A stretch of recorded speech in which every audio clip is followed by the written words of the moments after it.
जंतर मंतर पर धरना प्रदर्शन पर पिछले 4 सप्ताह से बैठे पहलवानों की चेतावनी। पहलवानों के समर्थन में आज खाप की बैठक में हो सकता है बड़ा फैसला। रोहतक जिले के महम में आज 36 बिरादरियों की महापंचायत खाप की पंचायत में काफी लोगों के पहुंचने का अनुमान। एशियाई खेलों की स्वर्ण पदक विजेता विनेश फोगाट ने कहा, हमारे बुजुर्ग जो फैसला लेते हैं वो बड़ा हो सकता है कि वो देश हित में ना हो। ओलंपिक कांस्य पदक विजेता बजरंग पुनिया ने कहा कि पहलवानों की दुर्दशा के बारे में जागरूकता पैदा करने के लिए वो 23 मई को शाम 4 बजे इंडिया गेट पर कैंडल मार्च निकालेंगे। शनिवार शाम पहलवानों की प्रेस कॉन्फ्रेंस में छलका खिलाड़ियों का दर्द। बजरंग पुनिया ने केंद्र सरकार पर लगाए बेरुखी का आरोप।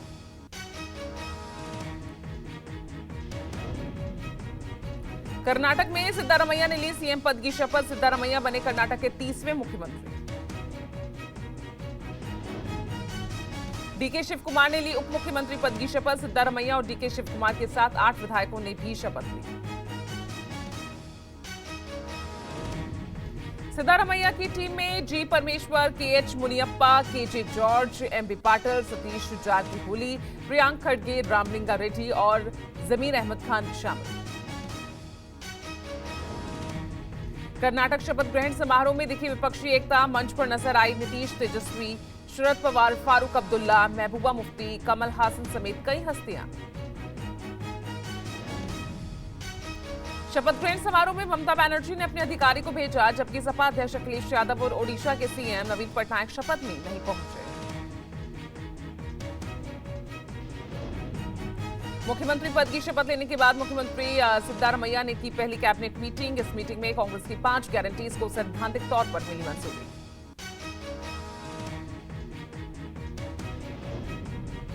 सिद्धारमैया बोले, पार्टी के घोषणा पत्र में किए सभी वादों को आगामी 5 सालों में पूरा किया जाएगा। कर्नाटक में सरकार गठन पर सोनिया ने दी नई सरकार को बधाई। सोनिया ने जनादेश देने के लिए कर्नाटक की जनता का धन्यवाद किया।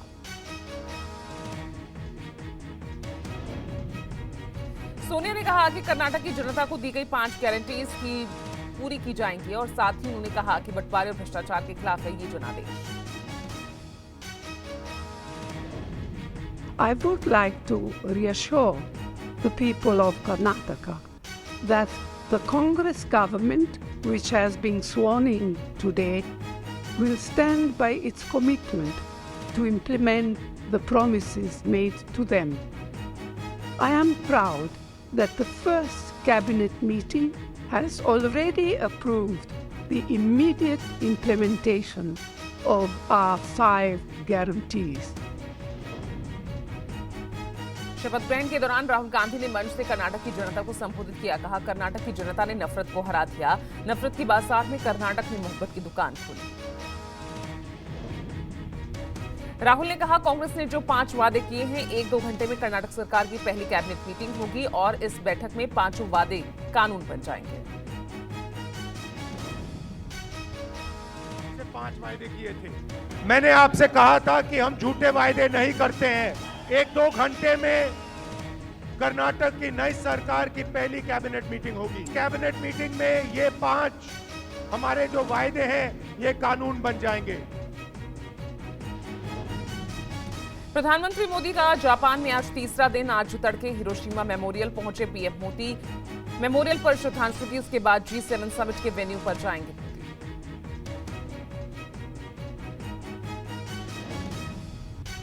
G7 की बैठक के लिए जापान के हिरोशिमा पहुंचे पीएम मोदी की जापानी पीएम फूमियो किशिदा से मुलाकात हुई। फूमियो किशिदा ने पीएम मोदी का गर्मजोशी से स्वागत किया। पीएम मोदी की जापान के प्रधानमंत्री से मुलाकात के बाद विदेश मंत्रालय ने जारी किया बयान। कहा, भारत और जापान में कई अहम मुद्दों पर बात हुई।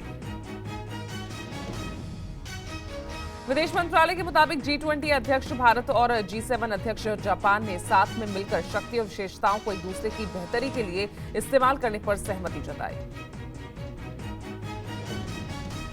जापान में पीएम मोदी ने यूक्रेन के राष्ट्रपति जेलेंस्की से भी मुलाकात की। कहा, भारत युद्ध के समाधान के लिए जो भी कुछ कर सकता है हम वो करेंगे।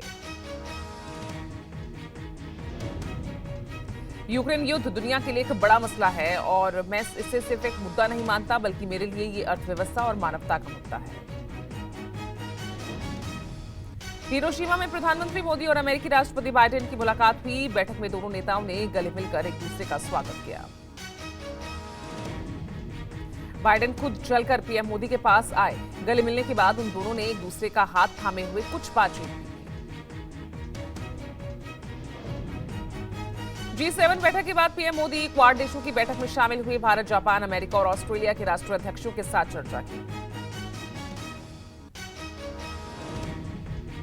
पीएम मोदी ने कहा कि क्वाड एक अहम प्लेटफॉर्म है। आतंकवाद से निपटने के लिए आपसी सहयोग जरूरी है।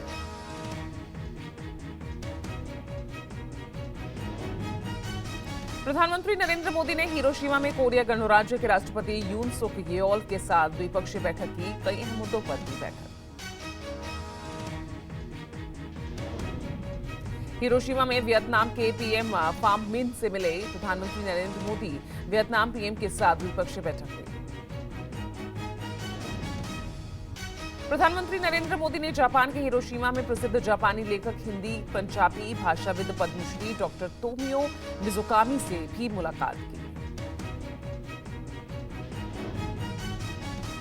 पीएम मोदी से मिलने पहुंची प्रमुख जापानी चित्रकार हिरोको ताकेयामा ने पीएम मोदी को संस्कृति को दर्शाती एक पेंटिंग भेंट की। पूर्व प्रधानमंत्री राजीव गांधी की 32वीं पुण्यतिथि आज। इस मौके पर कांग्रेस मुख्यालय समेत देश भर के प्रदेश कांग्रेस दफ्तरों में श्रद्धांजलि कार्यक्रम। राजीव गांधी की पुण्यतिथि के मौके पर उनकी समाधि वीरभूमि पर उन्हें श्रद्धांजलि देने के लिए गांधी परिवार के अलावा कांग्रेस के अन्य वरिष्ठ नेता पहुंचेंगे। कांग्रेस नेता राहुल गांधी तमिलनाडु के श्री पेरम्बदूर में राजीव गांधी के शहादत दिवस पर उनके स्मारक पर जाएंगे और प्रार्थना करेंगे।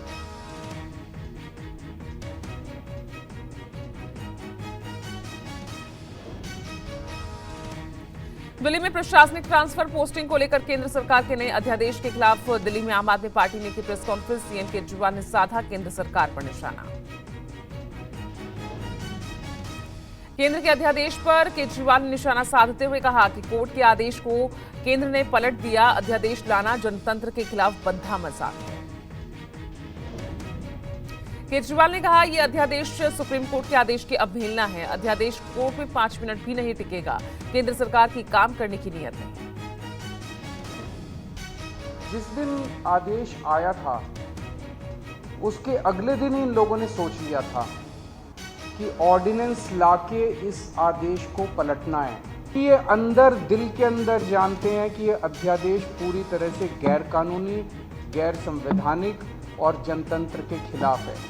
इन्हें पूरी तरह से पता था कि अगर सुप्रीम कोर्ट के खुले होते हुए अगर ये अध्यादेश ले आते और हम अगर अगले दिन इसको सुप्रीम कोर्ट में चुनौती देते तो सुप्रीम कोर्ट में ये 5 मिनट भी अध्यादेश टिकने वाला है। केजरीवाल के निशाने पर बीजेपी ने पलटवार करते हुए कहा केजरीवाल को अध्यादेश पढ़ना चाहिए। बिना विचार विमर्श के अध्यादेश नहीं लाया जाता। बीजेपी प्रवक्ता गौरव भाटिया ने कहा कि सुप्रीम कोर्ट की वेकेशन बेंच में अपील कर सकते हैं। संविधान के तहत ही दिल्ली सरकार चलेगी। जनता आपको ये बताना चाहती है दिल्ली एक यूनियन टेरिटरी है, अरविंद टेरिटरी नहीं है। संविधान से चलेगा, केजरीवाल के कानून से नहीं चलेगा। केंद्र सरकार ने सुप्रीम कोर्ट में याचिका दाखिल कर अफसरों की ट्रांसफर पोस्टिंग का अधिकार दिल्ली सरकार को देने के 11 मई के फैसले पर पुनर्विचार की मांग की है। इससे पहले केंद्र सरकार ने अध्यादेश लाकर सुप्रीम कोर्ट के फैसले को उलट दिया। सुप्रीम कोर्ट के आदेश पर दायर की पुनर्विचार याचिका। 2000 के नोट के सर्कुलेशन से बाहर होने के ऐलान के बाद जबरदस्त सियासत शुरू हो गई है। आरबीआई के फैसले के बाद से ही बीजेपी पर हमलावर है विपक्ष। मुख्यमंत्री अशोक गहलोत ने कहा कि अगर 2000 के नोट को बंद ही करना था तो इसे लाया ही क्यों गया था। अरविंद केजरीवाल ने ट्वीट कर लिखा, पहले बोले 2000 का नोट लाने से भ्रष्टाचार बंद होगा, अब बोल रहे हैं 2000 का नोट बंद करने से भ्रष्टाचार खत्म होगा। अरविंद केजरीवाल ने पीएम पर तंज कसा, कहा इसीलिए हम कहते हैं पीएम पढ़ा लिखा होना चाहिए। एक अनपढ़ पीएम को कोई कुछ भी बोल जाता है और उसे समझ नहीं आता। गुजरात के 2 दिवसीय दौरे पर अमित शाह, द्वारका पहुंचे अमित शाह का भव्य स्वागत किया गया। द्वारकाधीश के दर्शन के बाद देवभूमि द्वारका में शाह राष्ट्रीय तटीय पुलिसिंग अकेडमी के लिए एक भवन का शिलान्यास करेंगे और एक कार्यक्रम के तहत बोरज गांव के एक प्राथमिक विद्यालय के बच्चों को खेल संबंधी सामग्री बांटेंगे। अमित शाह गांधीनगर निगम की विभिन्न परियोजनाओं का उद्घाटन और शिलान्यास भी करेंगे और गांधीनगर विधानसभा सीट में आयोजित क्रिकेट मैच में भी शामिल होंगे।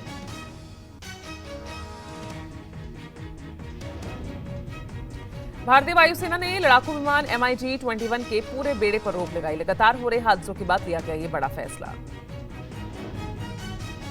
हालांकि ये रोक स्थायी तौर पर नहीं लगाई गई है। MiG-21 लड़ाकू विमानों के पूरे बेड़े को तब तक के लिए रोका गया जब तक कि राजस्थान में हुए हादसों की जांच पूरी नहीं होती।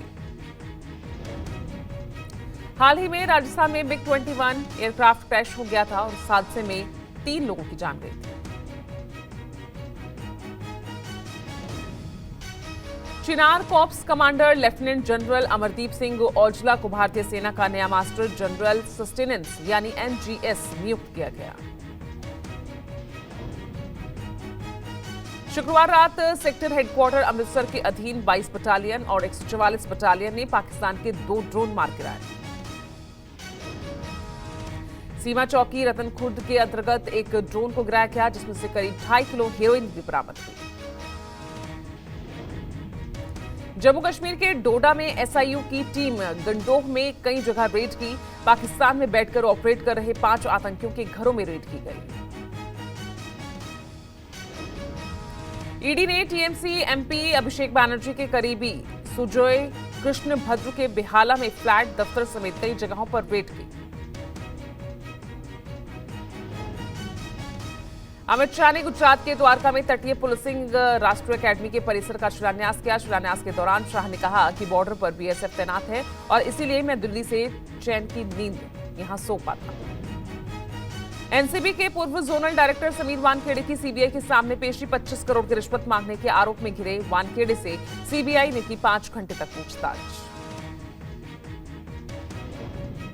पेशी के लिए सीबीआई दफ्तर पहुंचने पर समीर वानखेड़े ने कहा सत्यमेव जयते। पेशी से एक दिन पहले वानखेड़े ने रिवील की थी शाहरुख के साथ व्हाट्सएप चैट। जम्मू कश्मीर में होने वाली G20 की बैठक से पहले NIA का बड़ा एक्शन। NIA की टीम ने आतंकी साजिश के चलते जम्मू कश्मीर में करीब 15 जगहों पर ताबड़तोड़ छापेमारी की।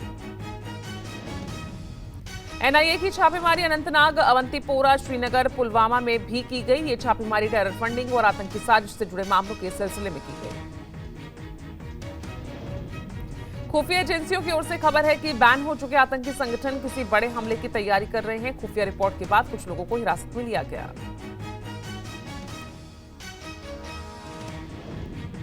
जयपुर में योजना भवन में IT डिपार्टमेंट के बेसमेंट में रखी 2 अलमारियों से मिला कैश। कैश को एक लैपटॉप, बैग और ट्रॉली वाले सूटकेस में रखा गया था।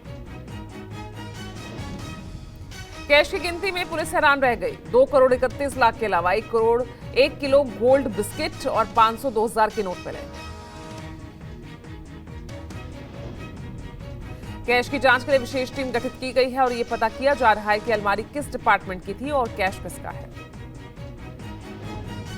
चिन्हट इलाके में घुसा तेंदुआ। टेल्को कंपनी के परिसर में दिखा तेंदुआ।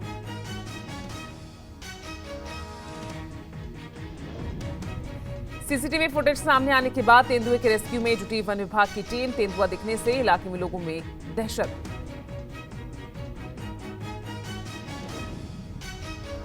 मथुरा में यमुना एक्सप्रेस वे पर दर्दनाक हादसा। आगरा से नोएडा जा रही बसों की जोरदार टक्कर। सड़क किनारे खड़ी बस में ड्राइवर बदलते समय यह हादसा हुआ।